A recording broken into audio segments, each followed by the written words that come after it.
Le groupe 100% Paris propose aujourd'hui, donc, par le truchement de cette niche, d'étendre le stationnement payant aux utilisateurs de 2 roues motorisés, jusqu'alors préservés du tsunami fiscal qui noie les Parisiens sous les taxes. Je vous avoue, et d'autres d'ailleurs dans cet hémicycle l'ont déjà précisé, que venant du groupe de mon ami Pierre-Yves Bournazel, cette proposition m'a fait bondir. Car durant la dernière campagne municipale, la candidate dont il était le porte-parole s'était formellement engagée auprès des Parisiens à conserver cette gratuité si elle était élue. Même Anne Hidalgo, en 2014, s'était soumise à cette promesse électorale en affirmant, je cite, « qu'il était nécessaire de préserver la gratuité du stationnement des 2 roues motorisées ». Promesse qu'elle a tenue jusqu'à maintenant et qu'elle défendra, nous l'espérons, lors des États généraux du stationnement qu'elle souhaite mettre en place par un vœu en réponse à la proposition du groupe 100% Paris. Voyez où la surenchère nous mène. J'ajoute que votre proposition de délibération accumule les chiffres sans les mettre en perspective, sans essayer de comprendre leur cause ni leur justification. Par exemple, vous écrivez que le nombre de 2 roues motorisées circulant dans la capitale n'a cessé d'augmenter depuis le début des années 2000, plus 62%, très exactement entre 1997 et 2017. Cependant, vous omettez de rappeler que si les Parisiens utilisent aujourd'hui davantage le scooter pour leurs déplacements quotidiens, c'est parce qu'il est devenu totalement impossible de circuler en voiture à Paris. Bon nombre de Parisiens ont troqué leur voiture contre un 2 roues ou cumulent les 2, non pas par choix, mais par obligation. Et vous voulez leur proposer de taxer aussi leur nouveau ou 2e mode de déplacement. Mais c'est la double peine. Voulez-vous cautionner cette politique de tarification à outrance mise en place par l'exécutif et que vous combattez depuis si longtemps? S'il vous plaît, vous pouvez vous taire un peu?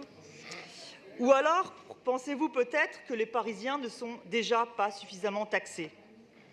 Par ailleurs, il faut aussi penser aux jeunes, aux étudiants. Il y a beaucoup de jeunes Parisiens qui roulent en 2 roues et nous voulons préserver leur pouvoir d'achat. Au lieu, d'ailleurs, oui, on pourrait peut-être taxer les vélos et les piétons, vous avez raison, Madame Cugnache. Au lieu de réfléchir à une politique concertée et ambitieuse de régulation des 2 roues à Paris, vous vous contentez de poncifs, de solutions de facilité et faites le choix délibéré de proposer de nouveaux impôts indirects aux Parisiens. Loin de représenter une alternative à Anne Hidalgo, votre groupe suggère tout bonnement la continuation de la politique socialiste de la maire de Paris. On ne peut pas proposer des taxes, encore des taxes, toujours des taxes.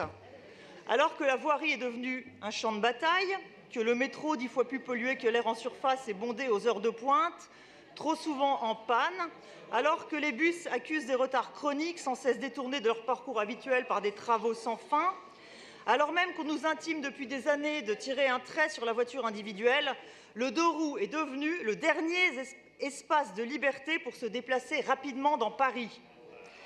Je rappelle qu'un 2 roues motorisé, c'est 4 fois plus léger qu'une voiture, cela prend 4 fois moins de place, cela met 2 fois moins de temps pour faire le même trajet et cela consomme 3 fois moins. Que cela plaise ou non, les scooters et les motos participent à la fluidité de la circulation à Paris. Paris n'est pas et ne sera jamais Amsterdam, Stockholm ou Copenhague. Paris est 4 fois plus peuplé que la capitale danoise et presque 2 fois plus grande.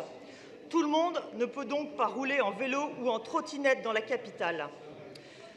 Voilà, mes chers collègues, toutes ces raisons qui font que nous ne voterons pas pour ce texte, même si cette délibération comporte un point positif, lorsqu'elle nous rappelle qu'Anne Hidalgo n'a pas créé les 20 000 places supplémentaires pour 2 roues qu'elle s'était engagée à ouvrir.